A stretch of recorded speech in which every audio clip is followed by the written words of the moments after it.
दोस्तों, जैसा कि इस ग्रुप का नियम है, हम अपना सत्संग आरंभ करने से पहले 1 मिनट के लिए मैं प्रणव मंत्र का उच्चारण करूंगा। आप सभी अपने नेत्र बंद करके शांति के साथ उस मंत्र का श्रवण करें, ताकि ये दिव्य मंत्र आज के सत्संग को दिव्य ऊर्जा से भर दे। उसके बाद गुरु मंत्र किया जाएगा और फिर उसके बाद हम आज के अपने मेहमान को सत्संग के लिए आमंत्रित करेंगे। तो सबसे पहले हम गुरुदेव का ध्यान करते हुए मैं प्रणव मंत्र का जप करता हूँ। आप दोनों नेत्र बंद कर लें और मौन से उसको श्रवण करें।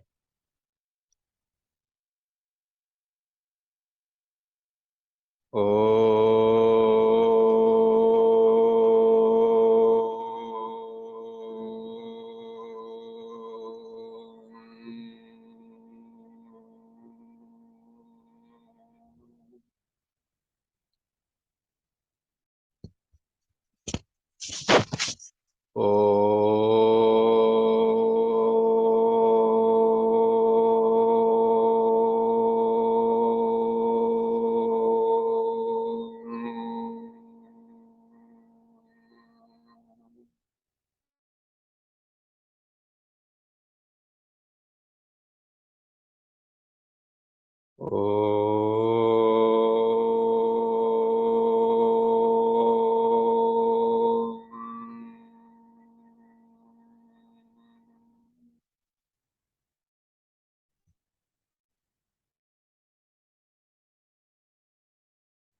ओ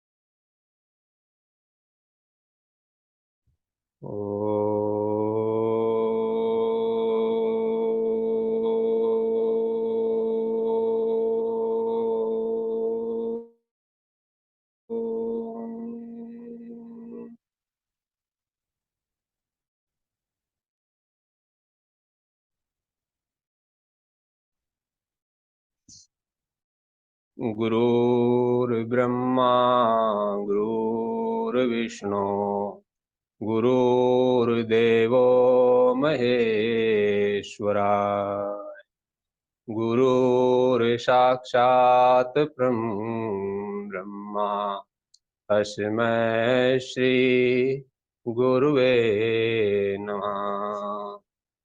तस्मै श्री गुरुवे नमः। दोस्तों, आज के सत्संग में हमने अपने जिस बड़े गुरु भाई को आमंत्रित किया है, वो किसी परिचय के मोहताज नहीं हैं।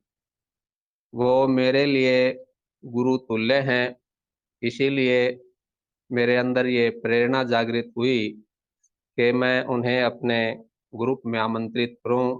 जैसा कि इस ग्रुप में ये कार्यक्रम शुरू किया गया है कि यहाँ पे हम अपने पुराने गुरु भाइयों को बुलाते हैं और नए और पुराने साधकों के लाभ के लिए एक सत्संग सभा का आयोजन किया जाता है। इसी क्रम को दोबारा शुरू किया गया है और जो मेरे गुरु भाई हैं, वे सरलता, निष्कपटता, ज्ञान और प्रेम की साक्षात मूर्ति हैं।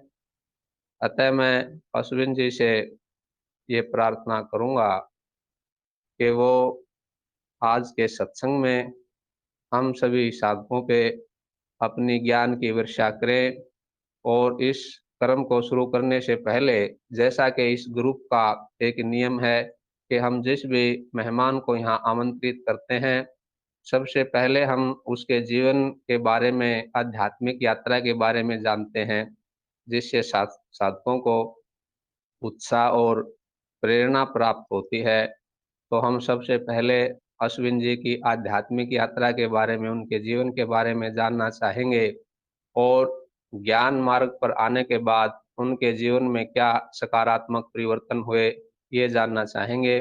उसके बाद प्रश्न और उत्तर का सिलसिला शुरू होगा।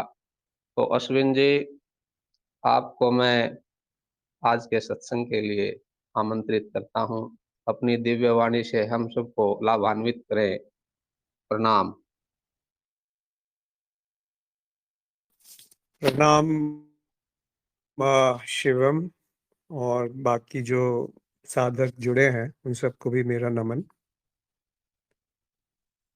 ये जो आपने पूछा कि आध्यात्मिक सफर कहाँ से शुरू हुआ और ज्ञान मार्ग में आने के बाद क्या परिवर्तन आए जीवन में, तो कुछ कह नहीं सकते कि अध्यात्म कहाँ से शुरू हुआ, क्योंकि जब बहुत छोटा था तब से ही कुछ ना कुछ रुचि थी।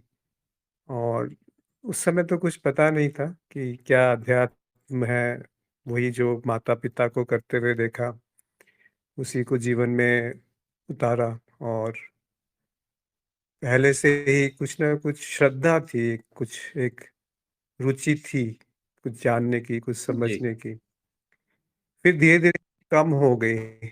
और जब पढ़ाई करी तो वहां पर एक तरीके से जिसको बोलते हैं रिबिलियन, वैसा था कि संसार में इतनी बुराई है तो भगवान तो हो नहीं सकता। और इस तरह से विचार भी आते थे कभी कभी। फिर फिर एक प्रश्न उठा जीवन में कि कौन है जो सर्वदा सुखी है या आनंद में है। क्या ऐसा होना संभव है या ये असंभव बात है। फिर सौभाग्य की बात है कि एक बहुत बड़े भक्त थे, उनसे मुलाकात हुई उत्तरकाशी में। तो जाना कि नहीं, ये सुनी सुनाई बात नहीं है, यह असंभव बात नहीं है कि आनंद जीवन का एक अब अब मतलब अभिन्न हिस्सा है, जिसमें कि ऐसा संभव है मानव के लिए भी कि वो पूर्णतः आनंद को जान सके, अनुभव कर सके। और जब ऐसे किसी प्रत्यक्ष संत को आप देखते हैं, उनके संपर्क में आते हैं, तो कोई संशय नहीं रह जाता। जिनकी मैं बात कर रहा हूँ वो परम हनुमान जी के भक्त थे, एमबीबीएस थे यूके में। जी। वो छोड़ करके उत्तरकाशी आए। वहां पर उन्होंने काफी कठिन तपस्या करी और मेरे जो पिताश्री थे उनके मित्र थे। तो जब उनसे जी मुलाकात हुई तो पहली बार जीवन में पता चला कि ध्यान क्या है। और फिर उसके बाद फिर से जीवन अपने पुराने ढर्रे पे चलने लगा। पर एक एक आग जो थी, एक अग्नि जो थी, वो हो गई थी शुरू। और उसके बाद काफी जगह प्रयास किया कि कुछ जान सकूं। उसमें ऑटोबायोग्राफी ऑफ ए योगी जो परमहंस योगानंद जी की किताब है, उसने जीवन में काफी काफी प्रश्नों का हल दिया। फिर जी। रेकी हीलिंग जो प्रैक्टिस है वो की। फिर आर्ट ऑफ लिविंग से जुड़ा। फिर विपश्यना करी। हम्म। पर ये सब करते करते कोई 15-20 साल, 25 साल लगभग हो गए थे। फिर भी अध्यात्म मैंने जाना नहीं था कि क्या होता है। फिर अचानक रमन महर्षि से की किताब के संपर्क में आया। उनकी जो उनका जो अध्यात्म का अनुभव है वो थोड़ा पढ़ा, निसर्गदत्त महाराज। और उसके बाद 2 साल पहले पहली बार बोधि वार्ता से संयोगवश एक वीडियो देखा, जो कि निसर्गदत्त महाराज पे तरुण जी ने कहा है, एक किताब का के बारे में कुछ कहा है। उसके बाद जी। फिर पहली बार पता चला कि अध्यात्म का अर्थ क्या है, मतलब होता क्या है अध्यात्म। फिर हम्म। आपने दूसरा प्रश्न ये पूछा था कि ज्ञान मार्ग में आने के बाद क्या प्रभाव पड़ा जीवन में। तो सबसे बड़ा जी। प्रभाव तो ये पड़ा कि जो अनावश्यक कर्म थे वो धीरे धीरे कम होने लगे। और ये हम्म। बिल्कुल ठोस हो गया कि करता कोई नहीं है।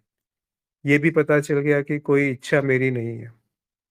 फिर इच्छा पूर्ति करें या इच्छा पूरी ना हो, दोनों अवस्थाओं में सम भाव रहने लगा।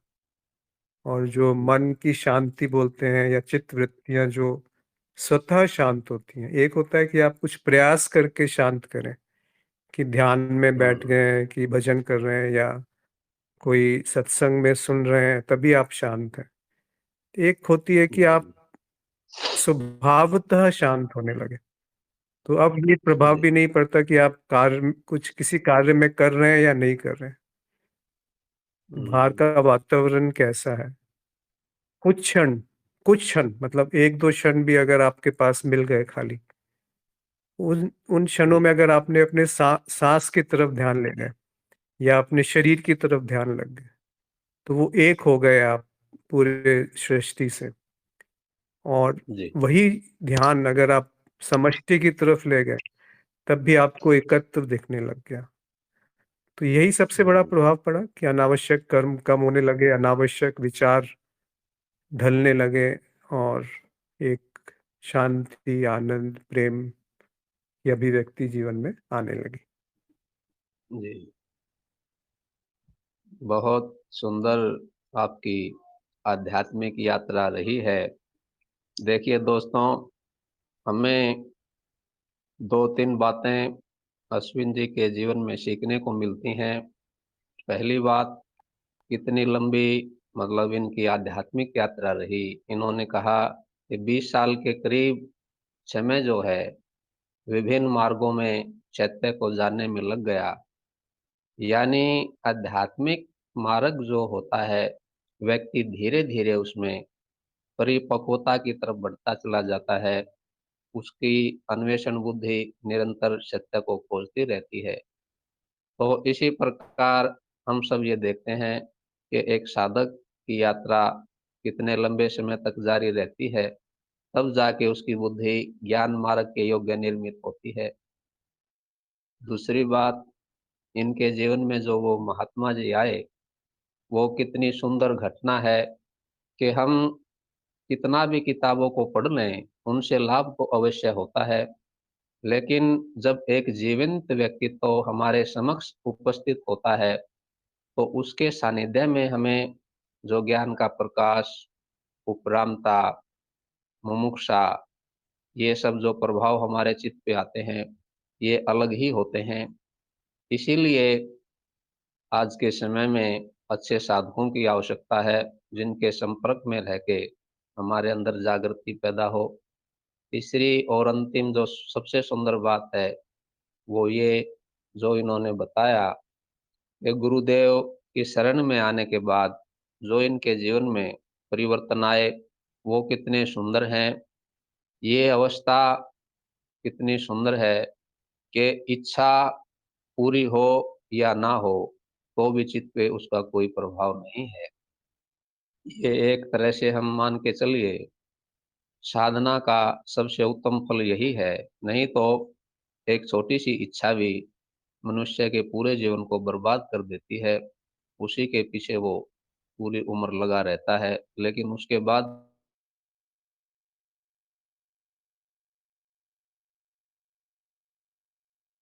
द्वंद्वों से, वासनाओं से, इस कचरे से साधक को बाहर लेके आता है। और अश्विन जी जैसे उच्च कोटि के साधकों से हमें ये चीजें देखने को मिलती हैं, तो हमारा जो मनोबल और विश्वास है और दृढ़ होता है। तो बड़ी मुझे आंतरिक खुशी हो रही है कि जिस भाव से हमने इनको आमंत्रित किया था, मुझे आशा है वो सब भाव आप ग्रहण कर रहे होंगे।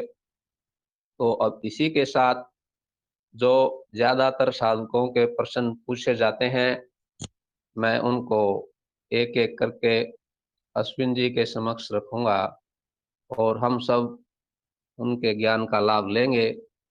इसी दौरान अगर किसी साधक के मन में कोई प्रश्न उभरता है या लंबे समय से उसके अंतर में चल रहा है, तो ये एक सुअवसर है आप सबके लिए कि आप बोलकर, लिखकर अश्विन जी से पूछ सकते हैं।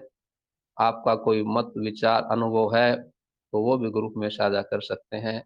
ये अवसर फिर आपको बार बार प्राप्त नहीं होगा। तो अश्विन जी, जो ज्यादातर साधक पूछते हैं, वो मैं पहला प्रश्न आपके समक्ष ये रखता हूँ कि साधक ये पूछते हैं कि मैं आध्यात्मिक मार्ग पर चल रहा हूँ, अध्यात्म में मेरी प्रगति हो रही है, तो क्या जो प्रारंभिक साधक होते हैं, ये उनका प्रश्न है, वो ये जानना चाहते हैं कि अगर मैं अध्यात्म में और गहरा जाऊंगा, क्या इससे मेरा सांसारिक जीवन डिस्टर्ब होगा, या आध्यात्मिक मार्ग में आगे बढ़ने से मुझे सांसारिक जीवन में भी कुछ लाभ, कुछ सहयोग प्राप्त होगा। इस पे भी आप अपने विचार रखने की कृपा करें।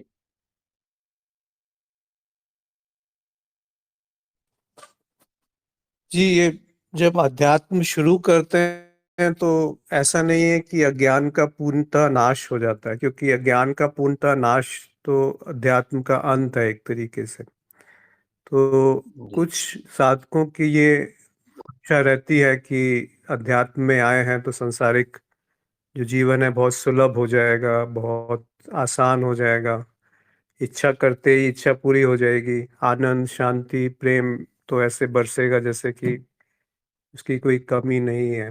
पर ऐसा देखा नहीं गया है।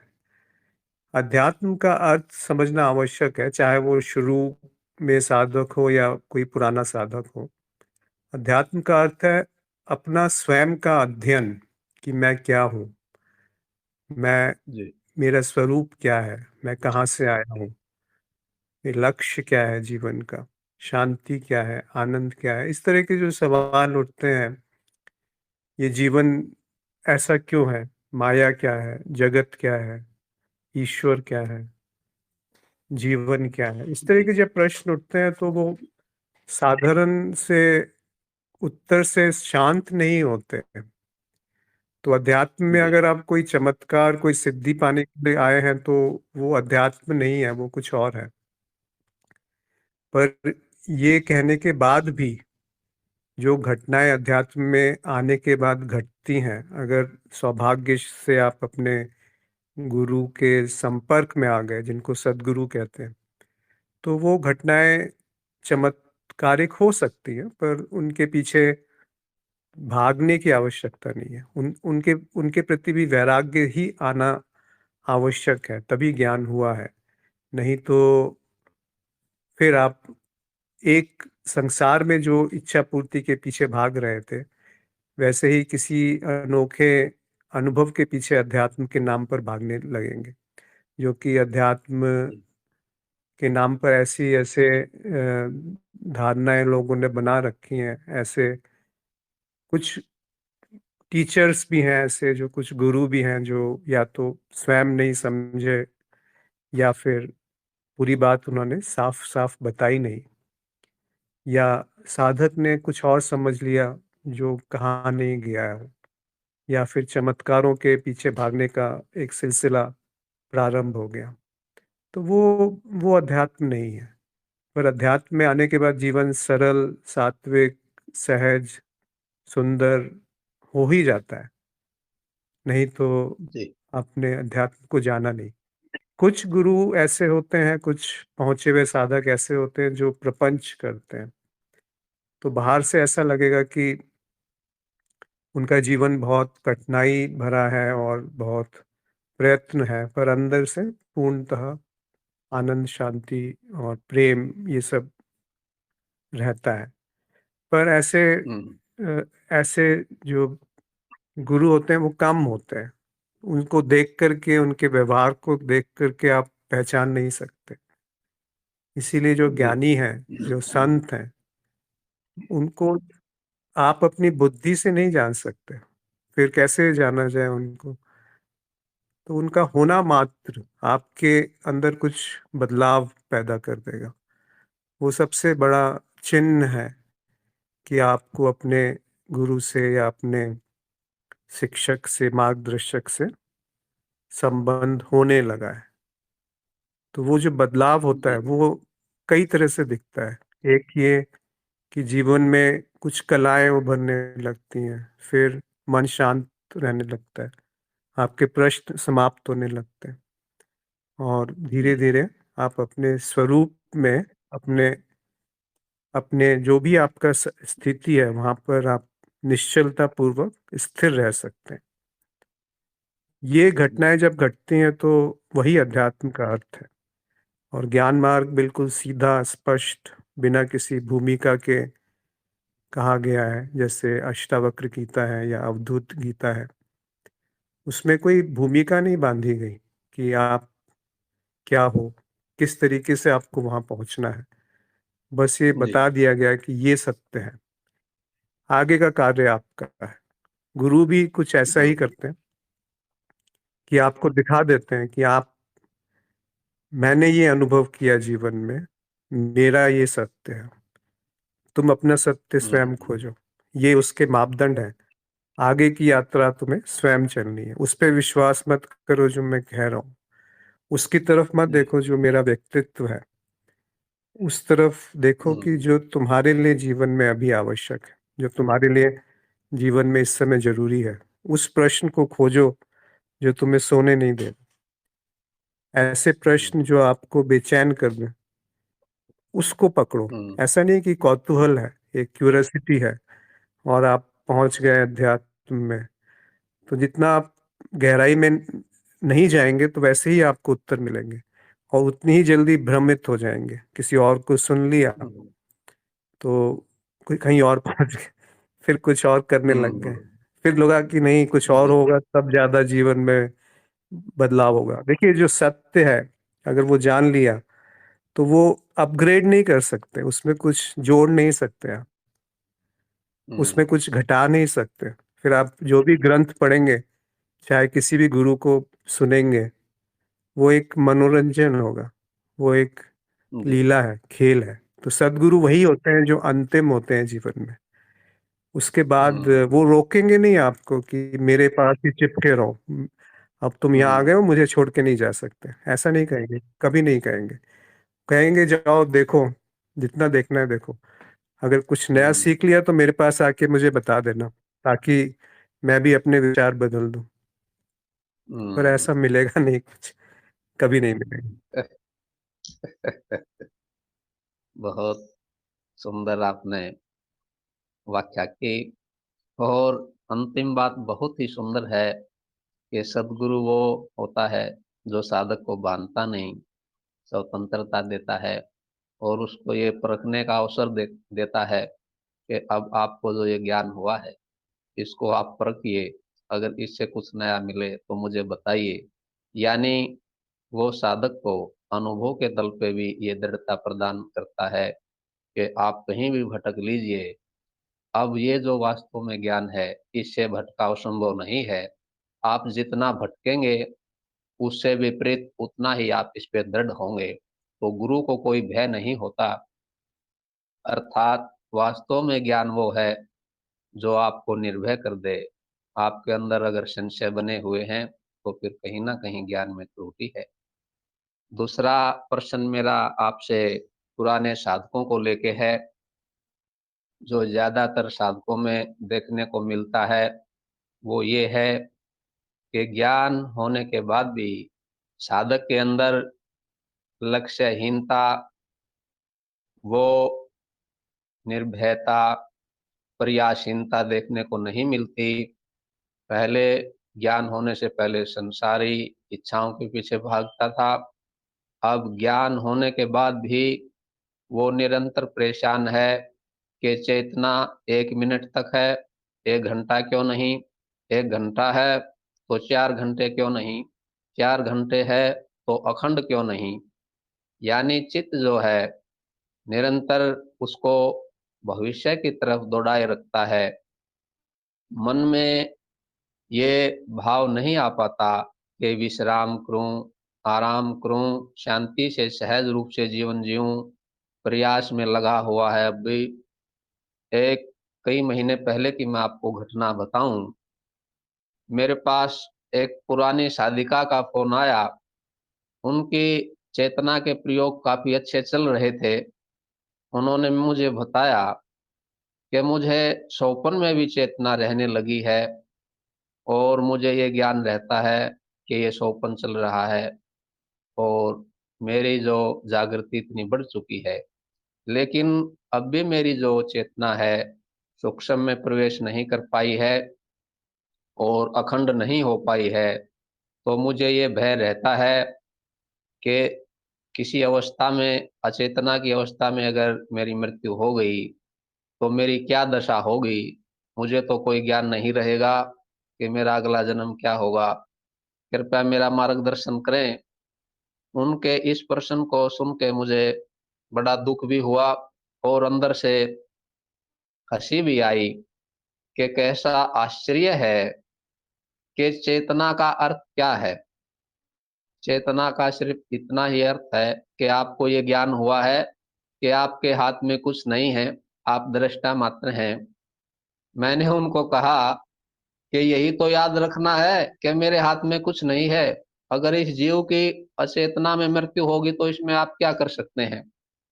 ये बात सुनते ही उनको बोध जागृत हुआ अंदर से और उनको हल्कापन महसूस हुआ। तो यही प्रश्न मैं दोबारा आपसे पूछना चाहता हूँ। आप इस पे मतलब मुझे लगता है अच्छी इसकी व्याख्या कर सकते हैं कि ज्ञान होने के बाद भी लक्ष्यहीनता, प्रयासहीनता क्यों नहीं आ पाती। क्योंकि मुझे लगता है चेतना के प्रयास से भी जो उत्तम भाव है वो स्वीकार भाव है। उसको, हर अवस्था को स्वीकार कर लेना, क्योंकि अस्तित्व में जो भी है पूर्ण है। इस पे आप अपने कृपया विचार रखें।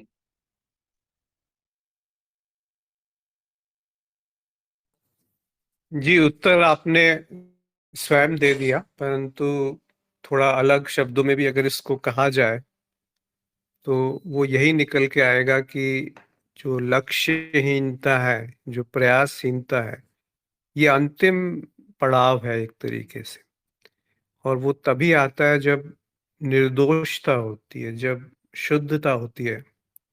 शुद्धता तब होती है जब इच्छाएं जो है वो पूरी तरह से एक एक एक तरह से शांत हो गई होती है, एक प्रौढ़ता आती है, एक वैराग्य आ गया होता है जीवन में। और वो वैराग्य, प्रौढ़ता और चाह जो है, इच्छाएं कम तब होती हैं जब अज्ञान का नाश होता है। और अज्ञान का नाश तब होता है जब गुरु जीवन में आते हैं। तो कहने का अर्थ यह है कि चेतना को बनाए रखना भी एक प्रयास है। बेशक वो सबसे सूक्ष्म प्रयास है, पर है तो वो भी एक प्रयास। तो उस प्रयास के पीछे भागना भी एक तरह से आपको परेशान करेगा। शुरुआत में ठीक है, क्योंकि वो चित्त की सबसे शुद्धतम परत है, सबसे सुंदर परत है, जो कि निचली परतों पे नियंत्रण आता है उससे। पर अंत में आप देखेंगे कि वो उतनी आवश्यक नहीं है कि चेतना हमेशा बनी रहे। केवल उस समय बनी रहे जब वो कुछ गलत होने जा रहा है, जब कुछ जी। ऐसा होने जा रहा है में आपकी हानि है या किसी अन्य की हानि हो रही है, या ग्लानि जिससे होगी भविष्य में। तो इस तरह का जो घटना है या कार्य है, क्रिया है, अगर वो हो रही है, उसके पहले थोड़ा सा चेतावनी सी आ गई, तो वो चेतना बनी है, ये कहा जा सकता है। अब रहा दूसरी बात कि चेतना चेतना का अर्थ वही होता है जो आपने बताया कि मैं अनुभव करता हूँ या साक्षी हूँ, मेरा स्वरूप आनंदमय है, या फिर जो भी प्रकट है वो मिथ्या है, या फिर जो प्रकट है वो भी मेरा ही स्वरूप है।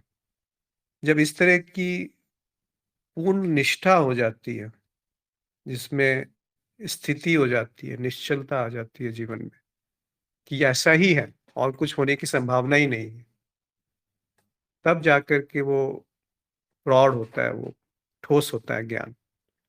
और ये केवल कृपा से संभव है। आत्मज्ञान तक तो थोड़ा आसान है, उसके आगे की जो रास्ता है वो बेशक बहुत छोटा है, पर वो कब घटेगा ये कहा नहीं जा सकता।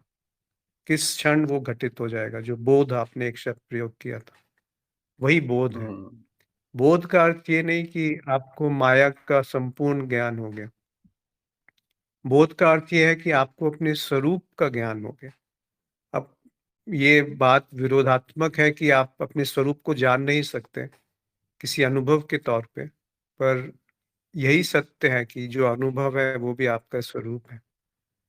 तो जी इस स्वरूप को इस तरीके से अगर आप देख पाएंगे तो कोई उसमें वो नहीं रहेगा, कोई उसमें विरोधात्मक बात नहीं लगेगी कि ये अनुभव परिवर्तनीय है, तब भी मैं कैसे हूँ, या जी जी मुझ में और माया में भेद क्या है, या जी जो मैं है वो है क्या।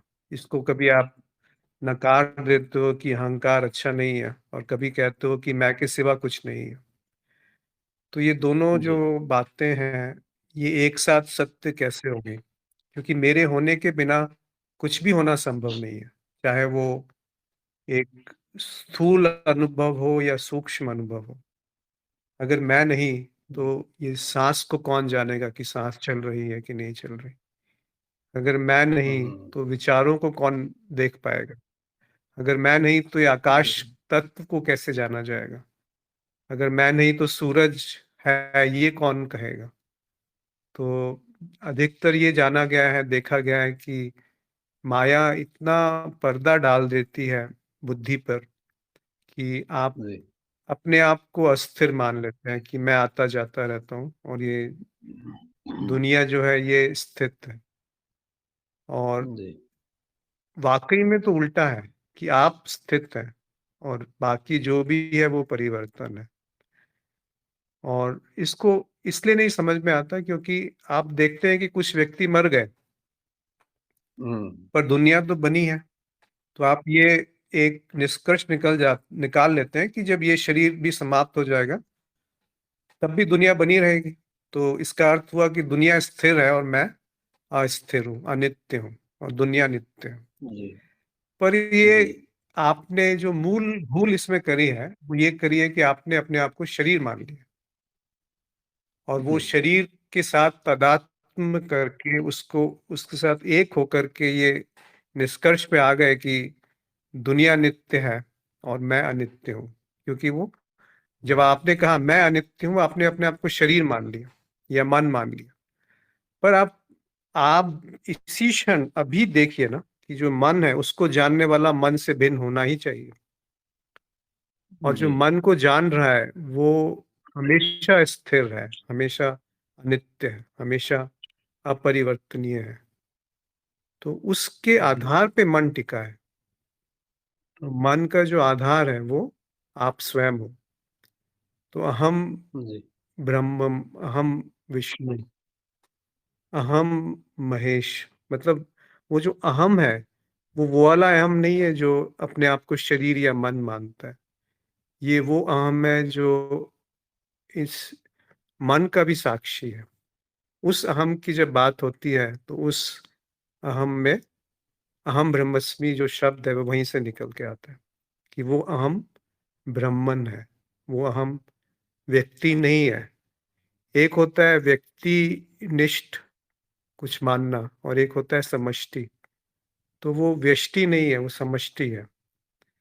और वो समष्टि में भी ऐसा है कि समष्टि कुछ है ही नहीं वहां पर। तो जब ये जान लिया तो प्रयास कहाँ रहा कि चेतना बनी रहे या ना बनी रहे। वो है अप्रयास की स्थिति। तो इसको दूसरी तरीके से समझे, पहले निर्विकल्पता आती है अज्ञान के नाश होने से, फिर अचाहता आती है कि चाह जो है उसके पीछे भागना बंद हो जाता है, फिर अप्रयास आता है जिसका अर्थ है कि आप अपने स्वयं के स्वरूप में निधि ध्यासन भी कह सकते हैं उसको, पूर्णतः निश्चित रूप से, निश्चल रूप से स्थित है। उसी को स्थित प्रज्ञ कहा गया है। यानी कि जिसकी प्रज्ञा, बुद्धि नहीं प्रज्ञा, स्थित हो गई है, स्थिर हो गई है अपने स्वरूप में। जी बिल्कुल। बहुत अच्छा मार्गदर्शन आपने हम सबको दिया। और आपके द्वारा और लगातार निरंतर गुरुदेव को सुन के जो मूल बात मैं समझ पाया हूँ और आप सब साधकों को साझा करना चाहता हूँ, जो अश्विन जी ने भी कही, वो ये है कि वो जो आत्मज्ञान है उसका आपकी बुद्धि में दृढ़ हो जाना। मैं भी स्वयं इस चीज को जान चुका हूँ, अनुभव कर चुका हूँ। मैं भी इस दौर से गुजरा हूँ। साधक ये समझते हैं कि हमें ज्ञान हो चुका है और हम इसमें दृढ़ हो चुके हैं, लेकिन ऐसा नहीं होता। वो कोई बिरले ही साधक होते हैं जो श्रवण मात्र से पूर्ण निष्ठ हो जाते हैं। लेकिन धीरे धीरे साधक चिंतन मनन करता हुआ, निधि ध्यासन करता हुआ, एक समय के बाद उसमें समय लगता है जब उसकी उसमें पूर्ण निष्ठा हो पाती है। और जब उसकी उस ज्ञान में पूर्ण निष्ठा हो जाती है तो जो अभी अश्विन जी ने बताया, उसके अंदर वो अकर्ता का भाव अपने आप आ जाता है। इसमें समय जरूर लगता है। मैं अब भी गुरुदेव का सत्संग सुनता रहता हूँ और मुझे हर सत्संग में कुछ ना कुछ नई बातें जो एक साधक के लिए उपयोगी हैं उसमें सीखने को मिलती हैं। इस प्रकार इसमें गहरे चिंतन मनन और गुरु कृपा की आवश्यकता रहती है। इसमें काफी लंबा समय लगता है। जब वो आत्मज्ञान उसमें इतना दृढ़ीभूत हो जाता है कि ये उसकी समझ में गहराई से बैठ जाता है कि दृष्टा कुछ करता नहीं, चेतना भी चित्तवृत्ति है जो स्वाभाविक रूप से आएगी और जाएगी। इसमें कुछ नहीं किया जा सकता। इससे दृष्टा का ना कुछ बनता है ना कुछ बिगड़ता है।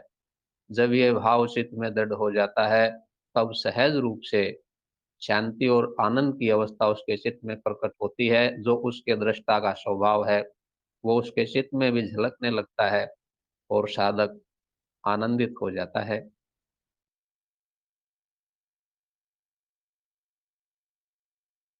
अभी एक प्रश्न आया है ग्रुप में अश्विन जी, मैं पढ़ के आपको सुना देता हूँ। इनका आप समाधान करें। सब कुछ मुझसे ही है, मुझे ऐसा क्यों लगता है? मुझे यथा ज्ञान क्यों है? मुझसे आगे कोई नहीं जाता, ऐसा क्यों लगता है? कल्कि जी का प्रश्न है। आप इनका मार्गदर्शन करें।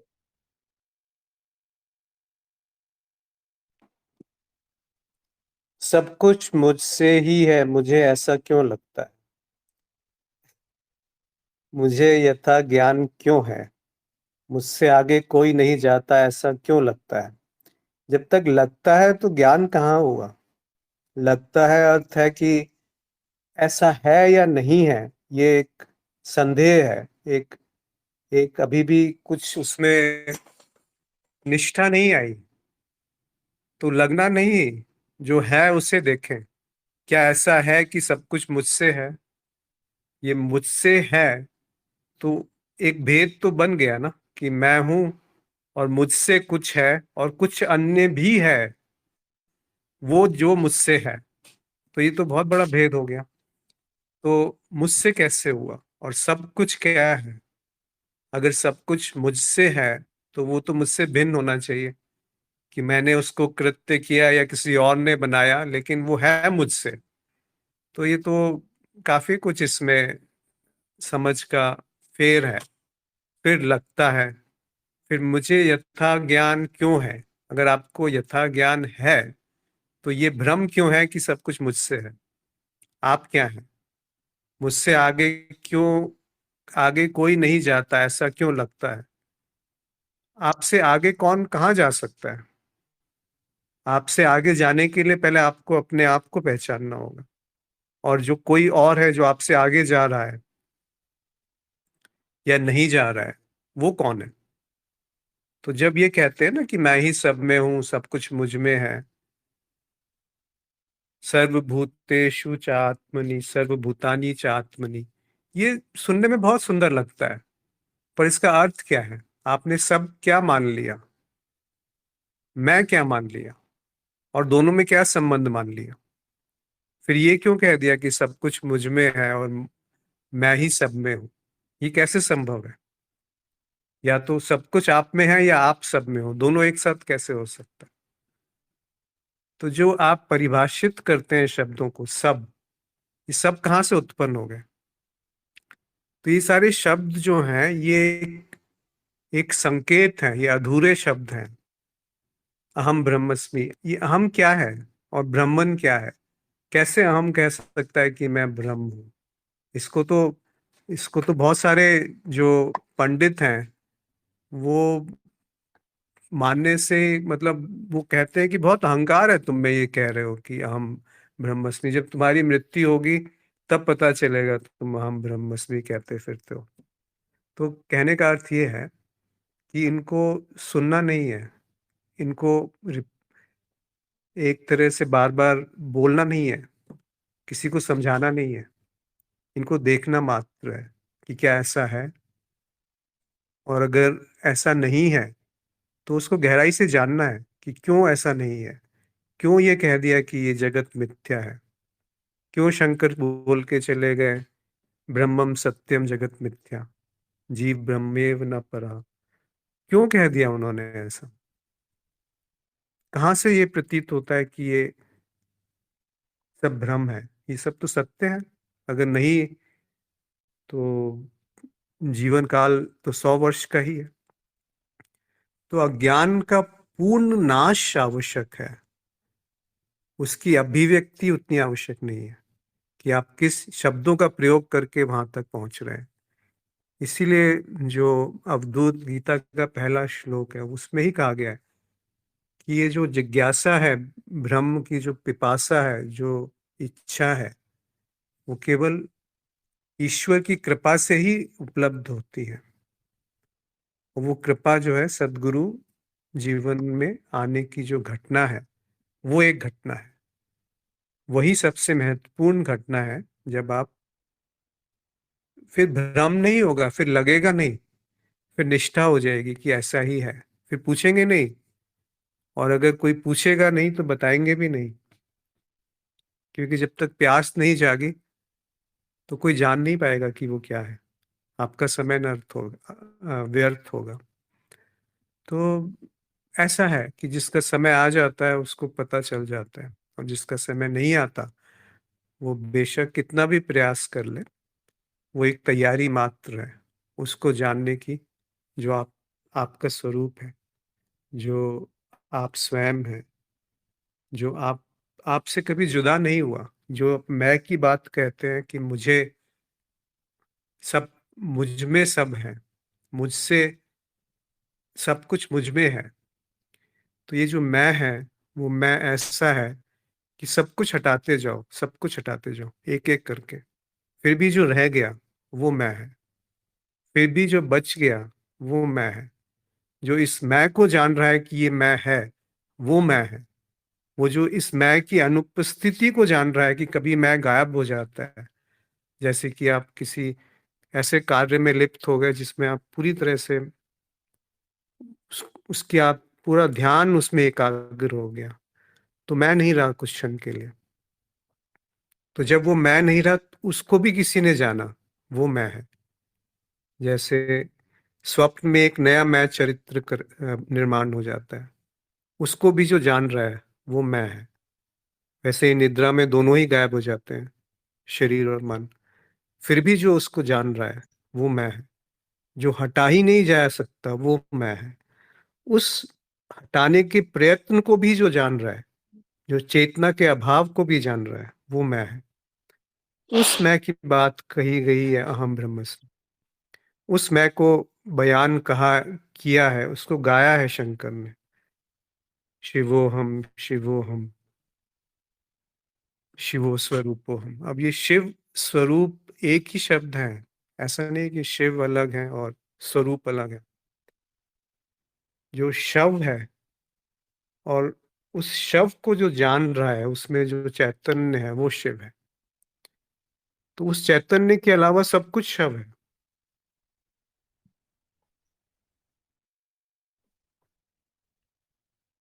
बहुत सुंदर अश्विन जी, आपने बहुत अच्छे से समझाया।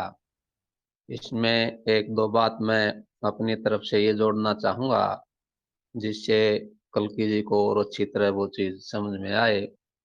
वो ये है कि आपको ये लगता है कि सब कुछ मेरे में है, मेरे से बाहर कुछ भी नहीं है। इसको अश्विन जी ने जिस सत्र पे समझाया है वो ब्रह्म का सत्र है, उसमें कोई मैं नहीं है। आप एकता का अनुभव नहीं कर सकते। आपको ये ज्ञान हो सकता है कि दो नहीं है। और जिस तरह का प्रश्न आपने किया है, ये एक व्यष्टि चित्त से समष्टि चित्त की बात है, महाचित्त की बात है।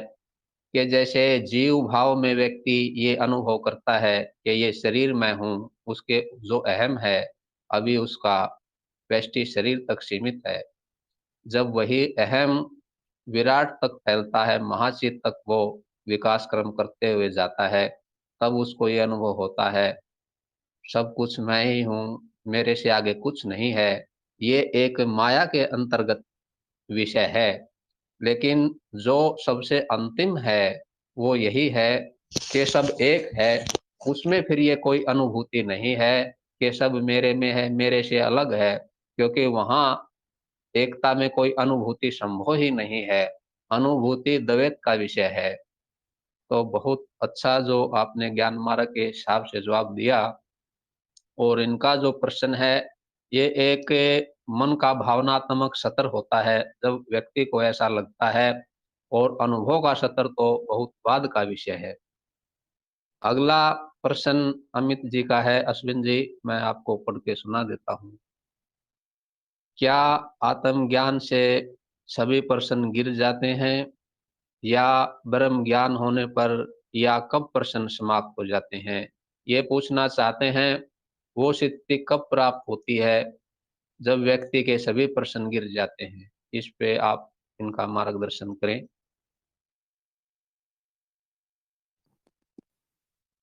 आप उसे आत्मज्ञान का नाम दे लीजिए या ब्रह्म ज्ञान का नाम दे लीजिए, पर जब कृपा होती है तब सब प्रश्न गिरते हैं। तो आपने कहा कि क्या आत्मज्ञान होने से सभी प्रश्न गिर जाते हैं?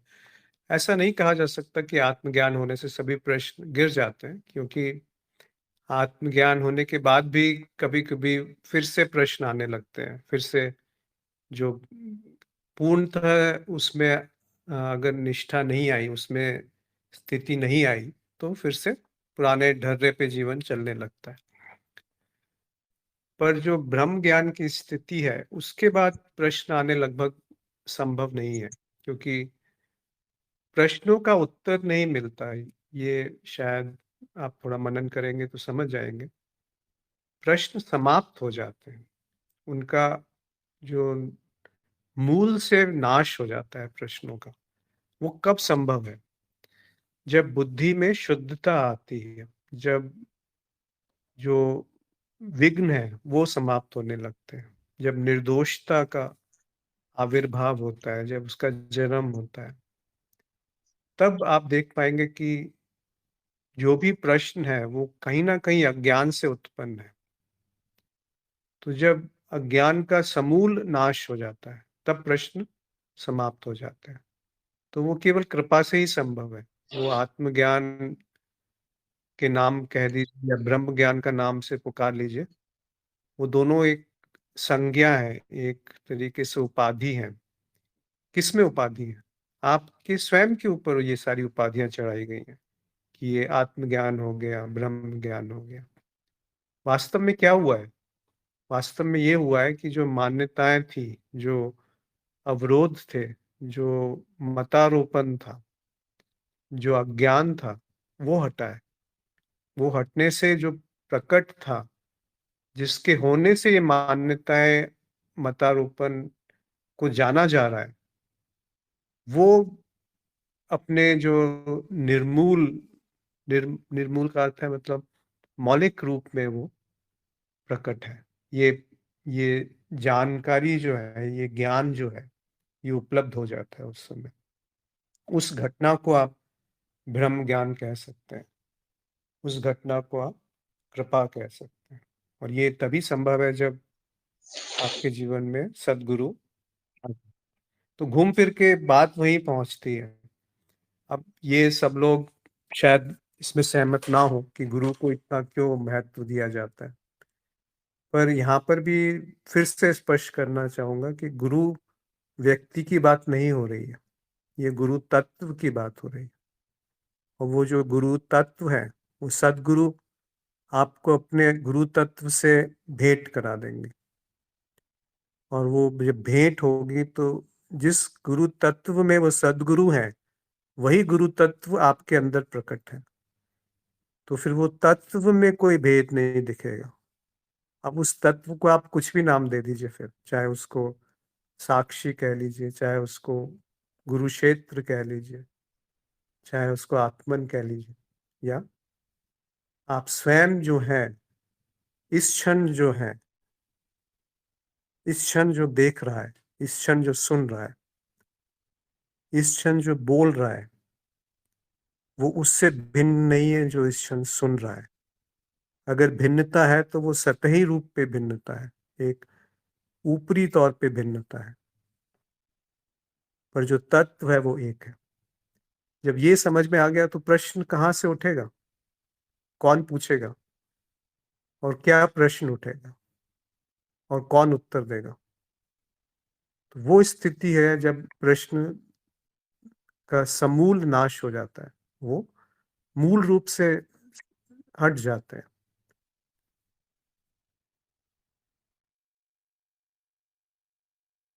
जी, बहुत सुंदर अश्विन जी। यानी मूल बात यह है कि जब आपकी ज्ञान में निष्ठा हो जाती है तो आपको प्रश्न जो अज्ञान से जनित हैं, प्रश्न का अर्थ ये है कि आपको अभी या तो वो ज्ञान हुआ नहीं, या आपकी अभी उसमें निष्ठा हुई नहीं। जब ज्ञान चित्त में दृढ़ीभूत हो जाएगा तो आपको जो अज्ञान से प्रश्न उपजा है उसकी व्यर्थता समझ में आएगी कि वो अर्थहीन है। उसका कोई अर्थ फिर आपको समझने के लिए बचेगा नहीं। इस प्रकार वो प्रश्न स्वतः ही गिर जाता है, क्योंकि प्रश्न करना बुद्धि का स्वभाव है। वो ज्ञान होने के बाद भी निरंतर कुछ ना कुछ प्रश्न करती रहती है। मैं स्वयं इसका भुक्त भोगी रहा हूँ। मैं एक प्रबल जिज्ञासा के साथ ज्ञान मार्ग में आया था, और प्रारंभिक दौर में अश्विन जी से निरंतर प्रश्न करता रहता था, निरंतर गुरुदेव से प्रश्न करता रहता था। उस समय गुरुदेव ने यही कहा कि आपको ज्ञान हो चुका है, अब शांति और आनंद में रहिए, साक्षी भाव में रहिए। लेकिन जैसे साइकिल को तीव्र गति से चला के अगर हम छोड़ भी दें तो वो कुछ समय तक अपना कार्य उसी प्रकार करती रहती है, चलती जाएगी। इसी प्रकार मेरे अंदर भी प्रश्न करने की जो चित्तवृत्ति है ज्ञान होने के बाद भी बनी रही। ज्ञान में वो निष्ठा नहीं आ पाई थी, लेकिन गुरु कृपा ही कहिए, जो गुरु के चरणों में पड़ा रहता है, निरंतर सत्संग श्रवण करता रहता है, मनन करता रहता है, धीरे धीरे उसका चित्त उस ज्ञान से भीगना निश्चित है, इसमें कहीं कोई दो राय नहीं। धीरे धीरे ऐसा समय आया कि वो ज्ञान इतना सुंदर मीठा लगने लगा, अमृत की तरह। प्रश्न उसके आगे बहुत हल्के और फीके हो गए। उन्होंने अपनी उपयोगिता खो दी। और प्रश्न उस समय फिर ये भाव आता है कि ये प्रश्न कोई अर्थ नहीं रखता, क्योंकि मूल जो ज्ञान है वो मेरी समझ में आ चुका है। माया में अनंत प्रश्न है जिनका कोई अंत नहीं है। और आप जब मूल बात को समझ जाते हैं तो उसी समय चित्त में शांति आ जाती है। अभी दूसरा जो भाव मेरे मन में आ रहा है, आप सबके लाभ के लिए मैं यहाँ साझा करना चाहूँगा। वो ये है कि मेरे चित्त में एक और मान्यता पड़ी हुई थी ज्ञान होने के बाद भी। वो ये थी कि मैं ये समझता था जब साधक को आत्मज्ञान और ब्रह्म ज्ञान हो गया है, उसके बाद भी उसके अंदर ये इच्छा क्यों बची है कि मैं तंत्र मार्ग में जाऊं, मैं क्रिया योग सीखूं, मैं अष्टांग योग सीखूं, या किसी और मार्ग में जाऊं।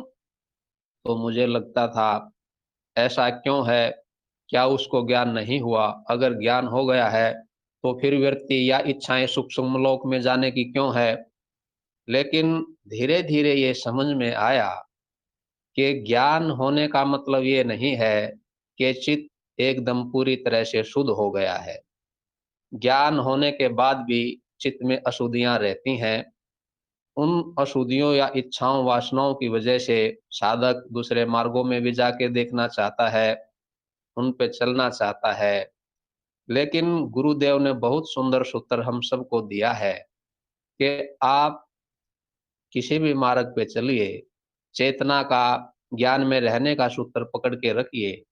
यानी आपको ये ध्यान रहे कि ये चित्त है, जो ये क्रियाकलाप, ये इच्छा चित्त में है, ये इसको पूरी कर रहा है। आप वहां ये ना माने कि मैंने ज्ञान मार्ग को छोड़ के दूसरा मार्ग पकड़ लिया है, फिर आप उस भ्रम में चले गए कि मैं करता हूं, मैंने पहले ज्ञान मार्ग को पकड़ा है, मैंने ये मार्ग पकड़ लिया। आप सिर्फ इतना ध्यान रखें, ये चित्त है जो पहले ज्ञान मार्ग को ग्रहण कर रहा था, अब अपनी वासना पूर्ति करने के लिए, अपने विकास के लिए दूसरे मार्ग को पकड़ रहा है। और ये इसी तरह धीरे धीरे उस ज्ञान में स्थित हो जाएगा, भले ही किसी भी मार्ग पे जाए। निरंतर आत्मज्ञान में रहने से आप निर्भय होके किसी भी मार्ग पे चल सकते हैं, आपके लिए मंगलकारी ही होगा। उस दूसरे मार्ग में चलने में कोई बुराई नहीं। आत्मज्ञान का जो स्मरण है, उसकी जो दृढ़ता है, अगर हम वो बना के रखें, तो मुझे ऐसा लगता है कि वो जो ज्ञान है सभी मोतियों में धागे की तरह पिरोया जाता है, तो बहुत सुंदर माला बनती है उसकी। मैं जैसे ज्ञान मार्ग में आने से पहले कुंडलिनी मार्ग में जुड़ा रहा, अब भी मेरे अंदर पूरी श्रद्धा है, क्योंकि उसमें हम कुछ करते नहीं, शांति से बैठते हैं। लेकिन मुझे अब ये समझ में आ चुका है कि ज्ञान मार्ग का जो मौलिक आत्मज्ञान है, वो इतना श्रेष्ठ और उच्चतम है कि वो हर मार्ग में धागे की तरह पिरोया जा सकता है, और वो किसी से कोई विरोध भी नहीं करता, हर द्वंद को समाप्त कर देता है। तो सबसे जो अच्छी बात है, वो ज्ञान में निष्ठा की है। ज्ञान में निष्ठा होने के बाद चेतना स्वतः आएगी, और वो चेतना जब आएगी तो हर इच्छा की पूर्ति भी होगी, लेकिन अंदर में कर्ता भाव रूपी जो द्वंद है, जो अज्ञान है, वो नहीं रहेगा। बहुत बहुत धन्यवाद अश्विन जी। एक महत्वपूर्ण प्रश्न आज सत्संग चल ही रहा है, तो इस अवसर का लाभ उठाते हुए, जो ज्यादातर साधक नहीं समझ पाते, वो ब्रह्म ज्ञान को लेके है। जब ब्रह्म ज्ञान में ये कहा जाता है कि उसमें दृष्टा और दृश्य दोनों हैं भी, और दोनों का अभाव भी है, इस विषय पे आप थोड़ी सी व्याख्या करें, ताकि साधकों को सुनने और समझने में आसानी हो।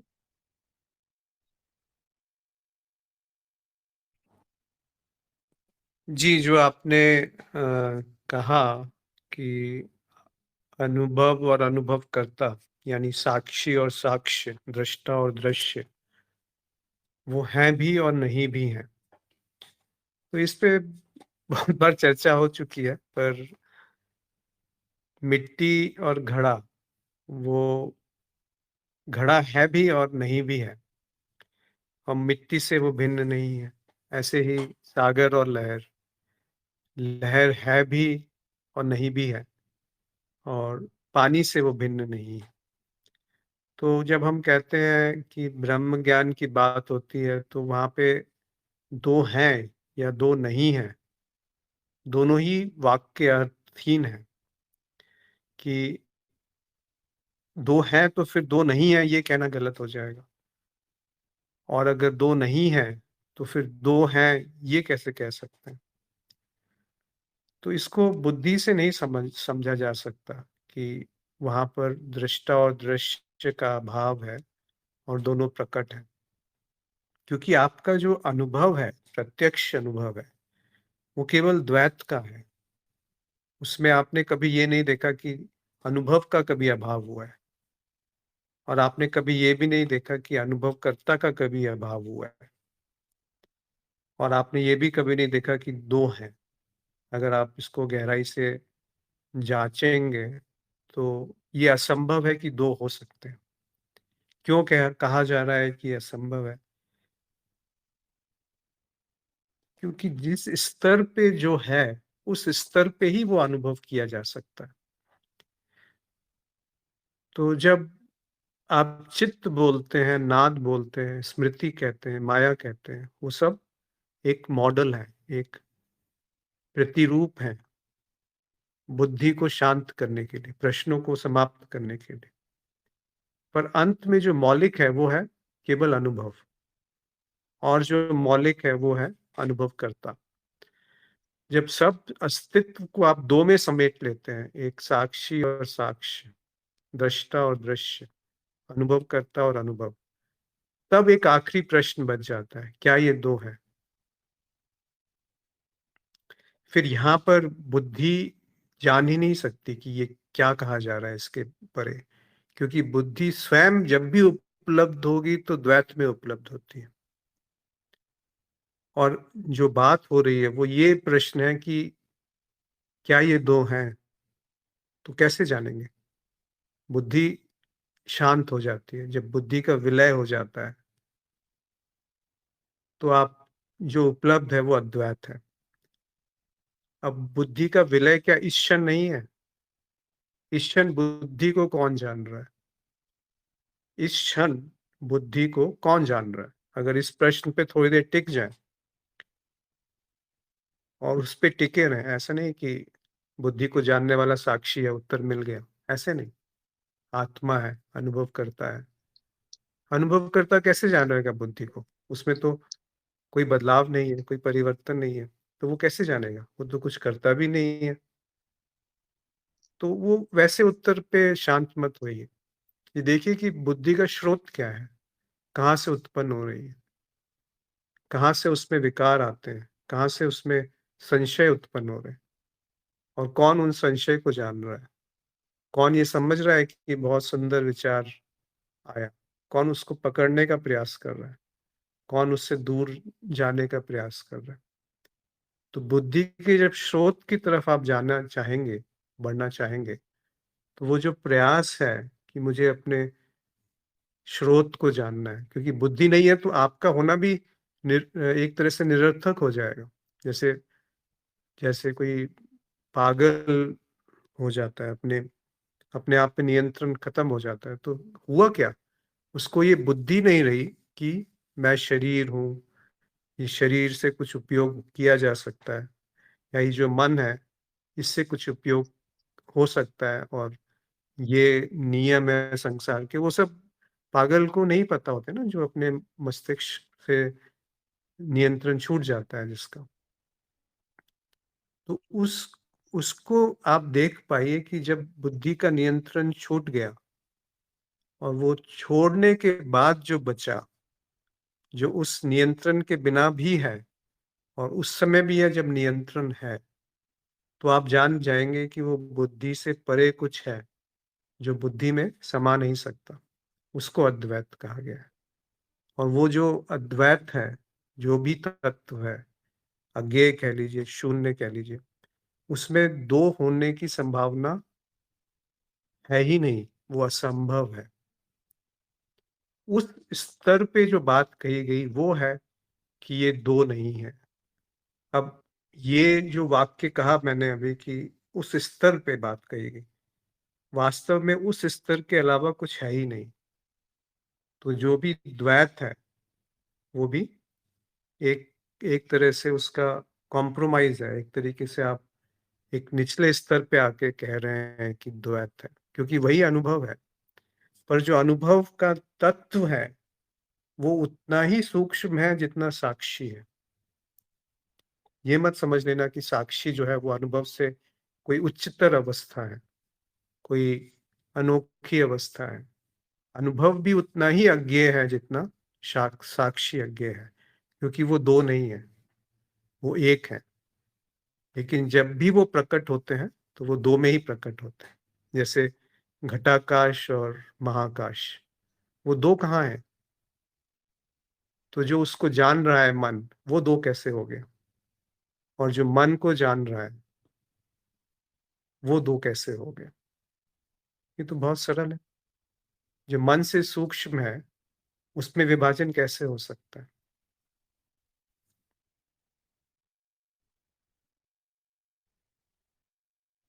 जी, बिल्कुल। आपने ठोस और प्रमाणिक बात कही, लेकिन इस सूक्ष्म और छोटी सी विषय को समझने में। विषय सूक्ष्म है, छोटा लगता है, लेकिन बड़ा गहन है। और सुलझ जाए तो कुछ नहीं, उलझ जाए तो पूरा जीवन निकल सकता है। क्योंकि ब्रह्म ज्ञान क्या है, बुद्धि से परे का मामला है।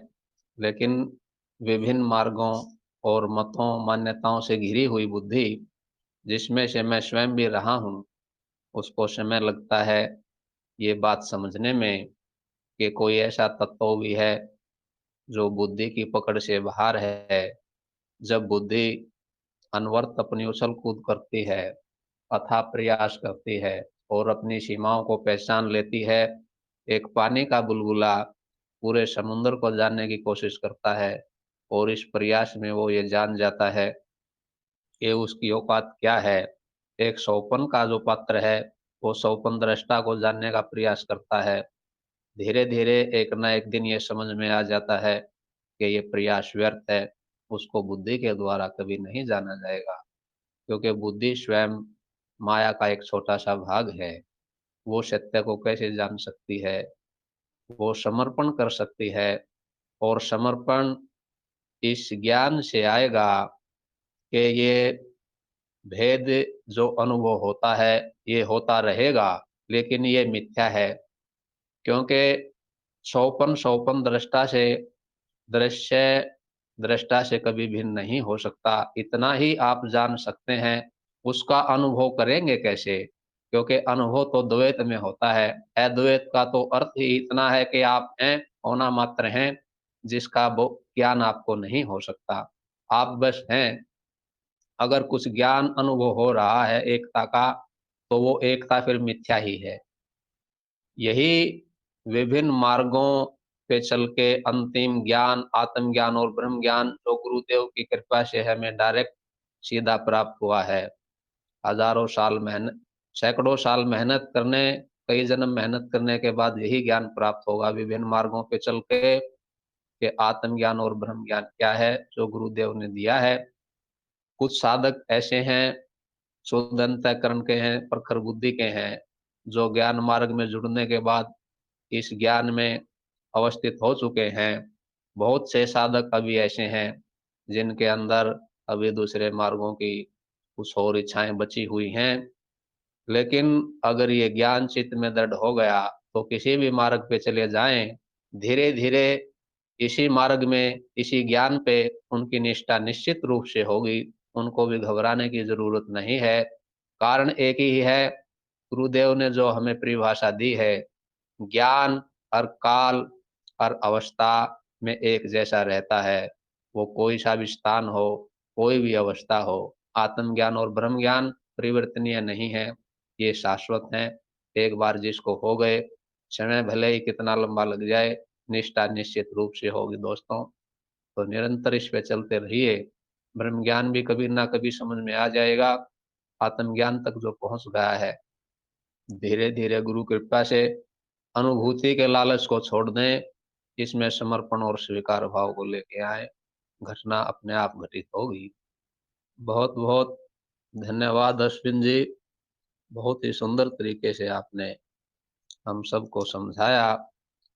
देखिए दोस्तों, एक ज्ञानी व्यक्तित्व में ये प्रभाव रहता है कि उसके द्वारा जो प्रकाश आता है वो हमें भी दृढ़ करता है। अश्विन जी में ये गुणवत्ता है, वो दृढ़ता ज्ञान की हम सबको दिखाई देती है, कि जिससे हमारे चित्त में जो संशय हैं वो शिथिल होने लगते हैं। वो तभी शिथिल होना संभव है जब दूसरा व्यक्ति तो जहां से ज्ञान आ रहा है, उसकी स्वयं की चित्त भूमिका उस ज्ञान में स्थापित हो चुकी हो। तो अश्विन जी हमारे हम सबके लिए प्रेरणा के स्रोत हैं। आज इन्होंने मेरे आग्रह पे अपना कीमती समय निकाल के हम सबके लाभ के लिए एक सेवा कार्य उपकार हम सब पे किया है। इसके लिए मैं सबकी तरफ से आपका हार्दिक धन्यवाद और आभार प्रकट करता हूं, और आपसे ये प्रार्थना करता हूं कि भविष्य में भी जब भी आपको समय मिले और हम प्रार्थना करें, तो हमें कृपया दोबारा अपना सानिध्य प्रदान करने की कृपा करें।